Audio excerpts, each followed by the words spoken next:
성경 말씀 신약 성경 히브리서 11장 1절에서 3절까지 히브리서 11장 1절에서 3절까지 우리 한 목소리로 함께 읽겠습니다. 믿음은 바라는 것들의 실상이요 보이지 않는 것들의 증거니 선진들이 이로써 증거를 얻었느니라.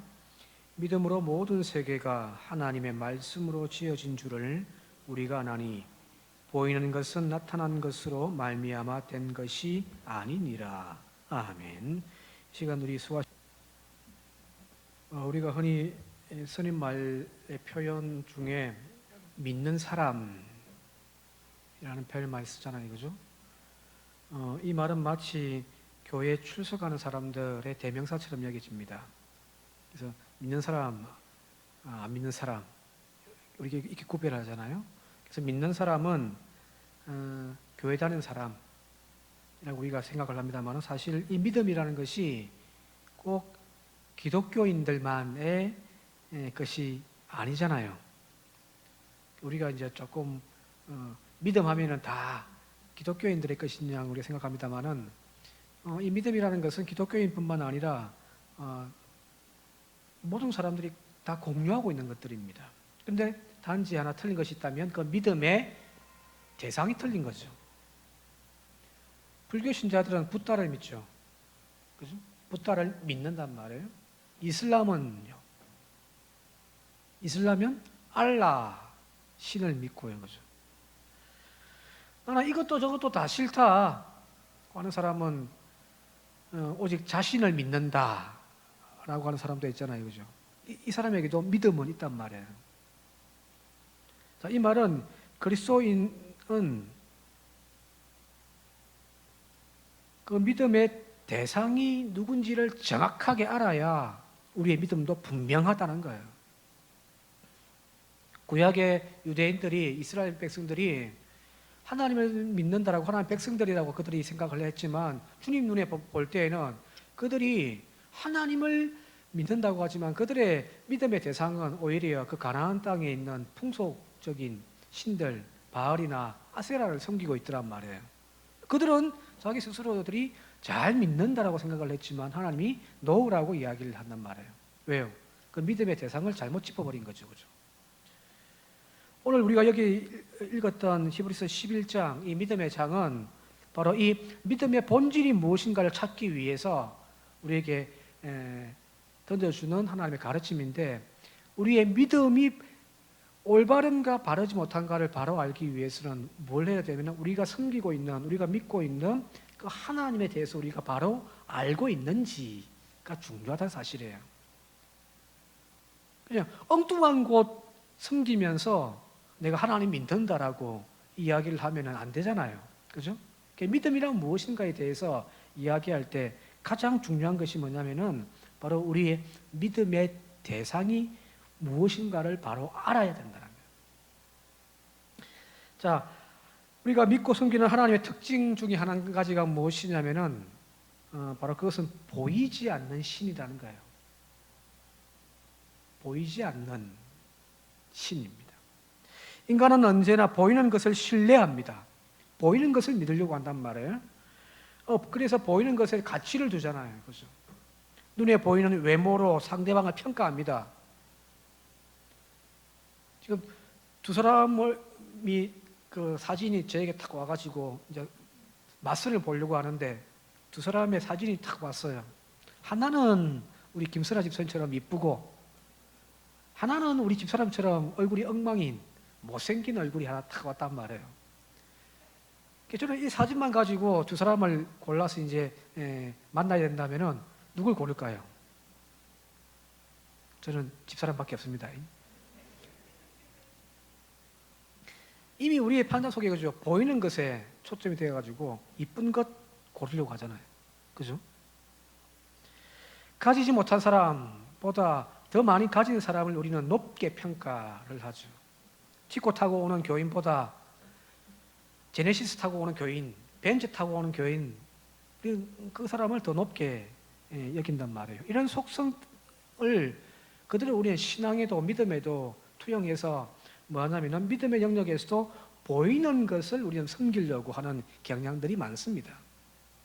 그래서 여러분들, 이스라엘 백성들이 광야로 나와서 시내산에 머물러 있을 때 그들이 모세가 사라져 버리자 그들이 하나님을 섬기려고 해서 만든 것이 뭐죠? 이게 바로 금송아지잖아요, 이거죠. 눈에 보이는 거란 말이에요. 눈에 보여야 확실하다는 거거든요. 전도하러 가끔 나가서 이야기를 하다 보면은 사람들이 예수 믿으라고 천국을 준비하자고 이야기를 하면은 뭐라고 이야기하냐면 자꾸 보여달라고 해요. 하나님을 보여달라고 하고요. 능력을 보여달라고 한단 말이에요. 병을 고쳐 보여달라고 하고 잘사 축복받는 모습을 보여달라고 하고 신통한 무엇인가를 보여달라고 이야기를 한단 말이에요. 봐야만 우리 믿겠단 말이에요. 마치 도마의 고백처럼 내가 직접 손가락으로 그의 옆구리를 찔러보지 않는 이상 나는 못 믿겠다. 그게 오늘 세상의 신앙의 형태라고 한다면은, 그래서 예수님이 십자가에 못 박혔을 때 많은 사람들이 그를 조롱하면서 뭐라고 이야기를 하는지 한번 마태복음 27장 말씀을 한번 읽어보도록 할게요. 27장 39절에서 42절까지입니다. 함께 읽겠습니다. 지나가는 자들은 자기 머리를 흔들며 예수를 모욕하여 이르되 성전을 헐고 사흘에 짓는 자여, 네가 만일 하나님의 아들이여든 자기를 구원하고 십자가에서 내려오라 하며, 41절, 그와 같이 대제사장들도 서기관들과 장로들과 함께 희롱하여 이르되 그가 남은 구원하였으되 자기는 구원할 수 없도다. 그가 이스라엘의 왕이로다. 지금 십자가에서 내려올지어다. 그리하면 우리가 믿겠노라. 네가 진짜 하나님의 아들이냐? 가면 거기에서 내려와 봐. 그 수치와 그 부끄러움의 절망의 자리에서, 그 죽음의 자리에 머물러 있지 말고 네가 진짜 하나님의 아들이라면 거기서 내려와 보란 말이야. 그래야 우리가 네가 진짜 하나님의 아들이라고 믿겠다라는 거잖아요. 이게 세상의 믿음의 특징이에요. 보여지는 것들을 믿으려고 한단 말이에요. 눈에 뭔가 나타나야 그걸 믿으려고 한단 말이거든요. 기적을 보여달라고 합니다. 그래야 당신이 하나님의 아들이라고 우리는 믿습니다. 그런데 시내산에서 만났던 그 모세를 만났던 하나님은, 그 특징은 뭐냐면은 보이지 않는 하나님이라고 당신께서는 우리에게 가르쳐주고 계시거든요. 10계명의 제2계명 출애굽기 20장 4절에서 5절입니다. 다시 한번 함께 읽겠습니다. 시작. 너를 위하여 새긴 우상을 만들지 말고 또 위로 하늘에 있는 것이나 아래로 땅에 있는 것이나 땅 아래 물속에 있는 것의 어떤 형상도 만들지 말며 그것들에게 절하지 말며 그것들을 섬기지 말라 하는 거예요. 그게 우상이라는 거예요. 눈에 보이는 형상으로 만들어진 그 신들은 다 가짜라는 거예요. 그러면은 반대로 이야기하면 하나님은요, 그런 어떤 형상을 가지고 있지 않다는 거잖아요. 그래서 성전 안에 들어가면은, 지성소 가장 깊은 곳 안에 들어가면은 다른 어떤 신전들의 특징은 그 신의 형상이 있단 말이에요. 조각으로 만들어가지고 신들의 형상들이 다 있는데, 오직 여기 여호와 하나님이 거하시는 성전 안에 들어가면은 거기에는 어떤 형상이 없단 말이에요. 이슬람도 마찬가지죠, 그죠? 이슬람도 같은 유대교와 뿌리를 같이 하고 있으니까 아브라함의 그 후손, 그죠? 그래서 그들이 그 교회라고 이야기를 하는 그곳에 가보면은 어떤 것도 없습니다. 단지 글자만 적혀 있죠. 형상을 만들지 않습니다, 그들도요. 여기 나와 있는 하나님의 특징은 말 그대로 눈에 보여지는 것이 아니라는 거예요. 보이지 않는 하나님입니다. 그래서 우상과 차별을 두는 거죠, 그죠? 여러분들, 보이는 것을 믿는 신앙과 보이지 않는 것을 믿는 신앙은 전혀 다른 거예요. 오늘 우리의 신앙도 한번 점검해 봅시다. 자, 보이는 것을 믿는 신앙은 현상을 중요시 여기죠. 현상을 중요시 여긴단 말이에요. 형통하고 잘 되고 뭐 구하는 것마다 척척척 이루어지고요, 그죠? 건강하고, 그걸 하나님의 축복이라고 우리는 생각을 한단 말이에요. 보여져야 돼요. 뭔가 표적이 나타나야 된단 말이에요. 안전뱅이가 벌떡벌떡 일어나는 일들이 나타나야 된단 말이에요. 보여져야 믿겠다는 거잖아요. 그죠? 그런데 만약에 그런 믿음 가운데 시련의 광풍이 불어오고요, 핍박이 오고 환난과 역경이 닥쳐와요. 그러면 어떻게 되죠? 거기에는 하나님이 없단 말이에요. 보여지는 것에, 그 현상에 하나님의 능력을 인정하고 그걸 믿는 신앙으로서는 그것이 사라져 버렸을 때는 다 떠나버리죠. 그러나 보이지 않는 그것을 믿는 신앙은 현상보다는 그 너머에 있는 본질을 믿는 거잖아요. 그죠? 나타나는 현상이 아니라 그 너머에 있는 본질을 믿는단 말이에요. 현실은 눈물이에요. 아픔이고 억울함이 있고 고난의 광야의 길을 지금 걸어가고 있어요. 그게 현상이란 말이에요. 그게 현실이에요. 그게 눈에 보여지는 것들이에요. 그럼에도 불구하고 그것이 전부가 아니라고 우리는 알고 있단 말이에요. 그 너머에 계신 하나님을 믿고 오늘도 이 절망의 길을 걸어갈 수가 있잖아요. 그래서 다윗이 고백했듯이 사막의 음침한 골짜기로 다닐지라도 내가 해를 두려워하지 아니할 것은 주께서 나와 함께 하심이라. 이게 보이지 않는 하나님을 믿는 신앙의 모습들이에요. 지금 코로나가 닥쳐오니까 제가 봤을 때 우리 믿음이 얼마나 엉터리였는지 다시 한 번 더 생각해 보게 되어집니다. 마치 막 믿음 좋은 목사처럼 막 했는데 웬걸요? 코로나가 탁 닥쳐오고 막 예배가 멈춰지고 기도회가 멈춰지다 보니까 기도 생활도 제대로 안 하고 이거죠. 편한 거 찾으려고 하고 있잖아요. 그러나 그 광풍 속에서도 오늘 나의 인생을 붙잡고 나아가시는 하나님의 손길을 볼 수 있는 믿음의 눈이 있다면 오늘 우리는 일어서서 가는 거죠. 하나님을 섬기는 믿음은 바로 이런 믿음인 거죠. 보이지 않는 하나님을 바라보고 나아가는 거예요. 오늘 오전에 예배 때 교동문으로 읽었습니다마는 시편 121편 1절 2절 함께 같이 한번 다시 읽어보도록 하겠습니다. 시작. 내가 산을 향하여 눈을 들리라. 나의 도움이 어디서 올까? 나의 도움은 천지를 지으신 여호와에게서로다. 잘 알고 있는 말씀이잖아요, 그죠? 근데 이 시편 121편 1절과 2절 이 말씀은 이 뒤에는 이제 우리가 잘 알고 있는 대로 그 나를 도우신 하나님은 졸지도 아니하시고 주무시지도 아니하시고 이 이야기 쭉 나오거든요.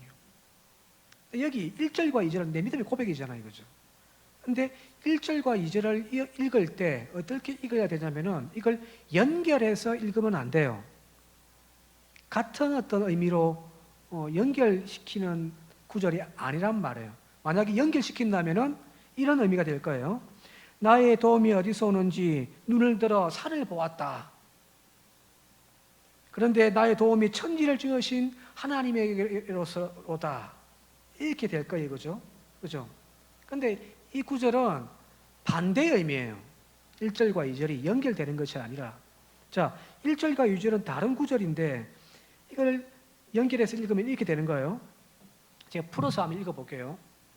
세상 사람들의 믿음에 대한 이야기예요. 1절은요. 이런 거예요. 높은 산을 우러러 보면서, 세상 사람들은 높은 산을 우러러 보면서 두 손을 합장하며 절을 하며 빌면서 그들의 도움이 마치 산에 있는 것처럼, 그죠? 저 네팔 같은 데 가면은 히말라야 높은 산에, 그죠? 그 사람들은 그 산을 신성시 여긴단 말이에요. 그 산을 보면서 막 빌잖아요, 그죠? 그런 거예요.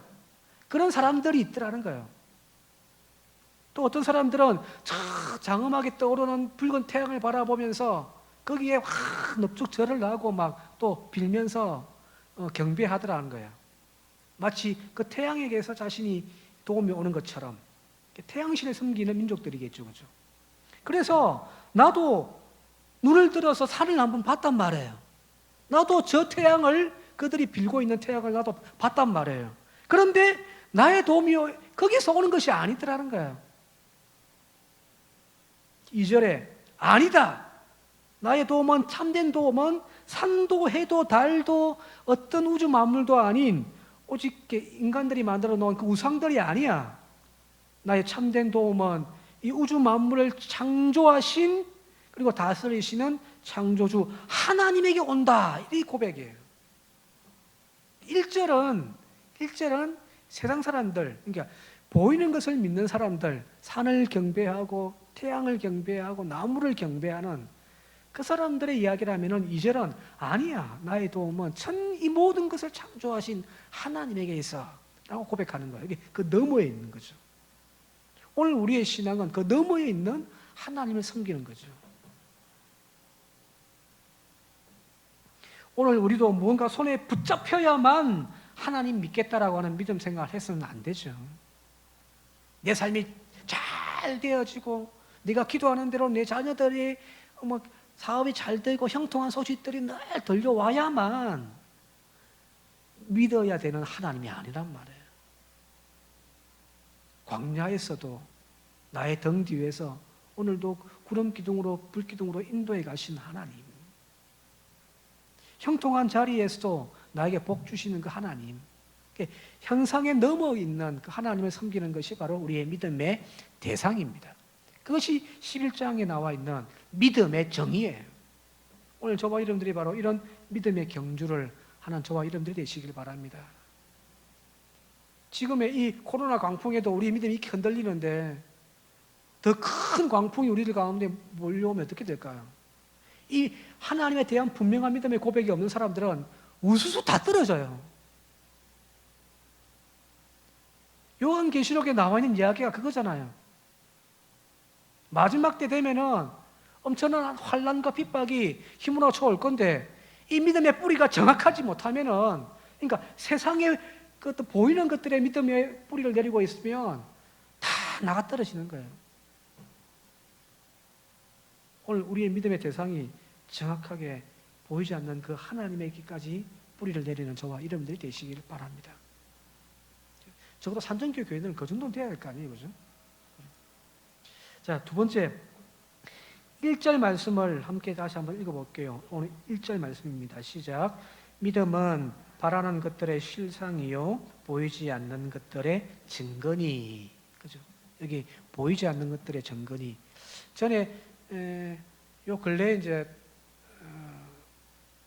지난 주일 예배를 못 드리면서 다시금 이전에 3월 달에 우리 온라인 예배 드렸던 영상들이 지금 유튜브에 올라가 있으니까 지난주에 한번 쭉 한번 봤거든요. 참 설교를 못하는데 나름대로 은혜도 받기도 했습니다만은 보니까 이 구절 가지고 또 한번 설교한 적이 있더라고요. 또 아직 반복한다면 그거예요. 여기 보이지 않는 것들의 증거니 라고 하는 말요. 보이지 않잖아요. 그러니까 보여줄 것도 없잖아요. 그죠? 그게 우리의 믿음의 어려움이잖아요. 자꾸 세상 사람들은 보여달라고 하는데 그러다 보니까 어떤 게 되어지냐면은 그냥 뻥튀기 해가지고 그냥 허풍만 떠는 그리스도인들도 많잖아요. 하나님 믿어. 믿으면 은혜 받고 복 받아. 세상 사람들이 나를 본단 말이에요. 너 하나님 믿음이 좋냐? 하나님 믿어서 행복하냐 물어볼 때에 행복합니까? 예수 믿어서 행복해요? 날마다 좋아 죽겠어요? 이런 것이 없으면 어떻게 되면 허풍이 되어지잖아요. 이거죠. 보이지 않는 것들을 보여주어야 되는데 이 증거가 없으면 허풍이 되어진단 말이에요.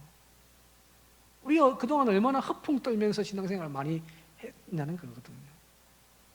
여기 지난번에도 한번 말씀드렸습니다만 여기 나와 있는 증거라는 말, 증거 헬라어로 엘렌코스라는 단어거든요. 엘렌코스. 근데 이 단어는 그 당시 헬라 세계에서 상거래에 물건을 주고받을 때에 이용되었던 소유권 정서예요. 소유권 정서. 내가 이 물건을 파는데, 내가 지금 이 집을 파는데 이전까지는 이 산정동 주소가 바뀌어가지고 양을로 115번지 여기는 한 해식에 소유가 되어가지고 등기부 등본이 있었잖아요, 그죠? 근데 이제 이걸 매매를 하게 되어지면은 이 목포시 양을로 115번지를 누구한테 줄까요? 누구 줄까요? 우리 박병호 장로님한테 드릴게요. 그러면은 이제 등기부 등본에 한혜식이라는 이름은 지워지고 그게 누가 이름이 적히죠? 박병우 이렇게 이름이 적힌단 말이에요. 소유권이죠, 그죠? 이게 엘렌 코스예요. 이 물건의 소유가 정확하게 누군가라는 것을 이 정서를 통하여서 확정짓는 거죠, 그죠? 확정짓는단 말이에요. 많은 사람들이 막 따져요. 이거 내 땅이야, 내 땅이야. 저기도 내 땅이야, 여기도 내 땅이야. 막 많이들 이야기하는데 그 모든 소리를 다 잠재울 수 있던 게 뭐냐면은 그 등기부 등본 딱 들고 와가지고 딱 보여주는 거예요. 여기 적혀 있는 박병우라는 이름 하나만 딱 있으면 그 소유권은 딱 누군지를 알 수가 있잖아요, 그죠? 확실한 증거란 말이에요, 그죠? 하나님에 대한 우리의 믿음이 그냥 우리의 확신, 믿습니다, 믿습니다, 믿습니다 라고 하는 이 확신을 넘어선 분명한 무엇인가 보여지는 어떤 증거가 주어진다는 거예요. 그거 없는 믿음은 자기 확신일 뿐이죠, 그죠?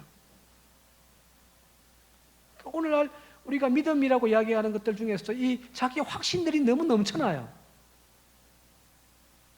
하나님에 대한 뭐가 분명히 주어져 있는 그 증거가 있어야 그 믿음이 진짜 믿음이 되어지는 건데 그냥 우리끼리만 자기 확신에 빠져 있단 말이에요. 믿습니다만 하면 다 끝나는 줄도 알고 있단 말이에요. 고린도전서 15장 17절부터 20절까지 바울이 여기 부활장이라고 하는데 여기에서 바울이 이렇게 이야기합니다. 우리 함께 읽어보도록 할게요. 시작. 그리스도께서 다시 살아나신 일이 없으면 너희의 믿음도 헛되고 너희가 온전히 죄 가운데 있을 것이요. 또한 그리스도 안에서 잠자는 자도 망하였으리니 만일 그리스도 안에서 우리가 바라는 것이 다만 이 세상 삶뿐이면 모든 사람 가운데서 우리가 더욱 불쌍한 자이리라. 20절. 그러나 이제 그리스도께서 죽은 자 가운데서 다시 살아나사 잠자는 자들의 첫 열매가 되셨도다. 여기 부활신앙을 고백하는데 근데 주님 부활하셨다라고 이렇게 막 믿음의 고백을 하는데 만약 이 부활이 없다면 진짜 하나님의 아들 예수 그리스도께서 죽은 자 가운데 살아나신 그 부활이 없다면 이거는 우리들만의 헛된 고백이잖아요. 주님 부활했다. 주님 살아났다. 그죠? 이것만큼 불쌍한 것이 어디 있어요? 천국이 없다면 이 땅에 삶만 있다면 지금 천국을 바라보면서 내 삶을 희생해 가면서 그저 살고 있는 우리가 얼마나 불쌍한 인생이 되겠어요. 이걸 그래서 헛된 믿음이란 말이에요. 그죠? 그 믿음이 헛되단 말이에요. 허풍이란 말이에요. 그런데 지금 바울이 뭐라고 이야기하냐면은 주님의 부활이 없다면 우리의 믿음이 얼마나 헛되냐. 그 주님의 심판이 없다면 오늘 우리의 삶이 얼마나 불쌍한 자가 되겠느냐라고 이야기하면서 20절에 그러나 이제 그리스도께서 죽은 자 가운데에서 다시 살아나사 잠자는 자들의 첫 열매가 되셨다. 선언을 하고 있어요. 왜요? 왜 바울은 이렇게 확신 가운데 우리의 믿음이 가짜가 아니다, 허풍이 아니다라고 확신 가운데 선언할 수 있을까요? 왜 그렇죠? 바울 쥐가 뭘 알았어요? 그런데 바울은 알아요. 왜요? 다메섹에서 부활하신 주님을 만났기 때문에. 내가 외쳐대고 믿으라고 우리의 구주라고 외쳐대는 예수 그리스도 이걸 내가 외치고 있지만 주님이 그냥 죽음으로 끝나버리고 부활이 없다면 나는 정말 어리석은 사람이다. 내 믿음은 가짜다. 나는 불쌍한 인생을 살아가고 있을 것이다. 그런데 아니야. 나는 부활한 예수를 만났어라는 이야기예요. 만났잖아요. 봤잖아요. 그러니까 확신 있게 부활을 이야기할 수가 있더라는 이야기거든요. 그 믿음이 진짜인 거죠. 보이지 않는 것들의 증거란 말이 이 말이에요. 오늘 우리가 수없이 믿습니다, 믿습니다 말한 말들을 많이 하고 있잖아요. 우리끼리 막 통역하듯이 우리는 믿는 자라고 이야기를 하고요. 그죠? 그런데 그 믿음에 부합한 살아있는 증거가 우리에게 있습니까? 이것 없이 그냥 믿습니다만은 전부 허풍일 뿐입니다. 우리가 진짜 믿는 자가 되어지기 위해서는 내 삶 속에서 날마다 역사하시는 하나님을 만나야 돼요. 하나님은 참 좋으신 분이다라고 우리가 나가서 증거하기 위해서는 나의 삶 속에서 날마다 나라의 삶을 인도해 가시고 풍성한 그 은혜 가운데 나를 깨어나 주시는 하나님의 사랑을 날마다 경험해야 돼요. 이거는 없이 입만 뻥긋뻥긋 믿습니다 다 거짓 믿음입니다. 오늘 저와 여러분들이 바로 이런 믿음의 증거를 가질 수 있길 바랍니다. 그래야 믿는 사람들이죠. 말만 믿는 사람이 아니라.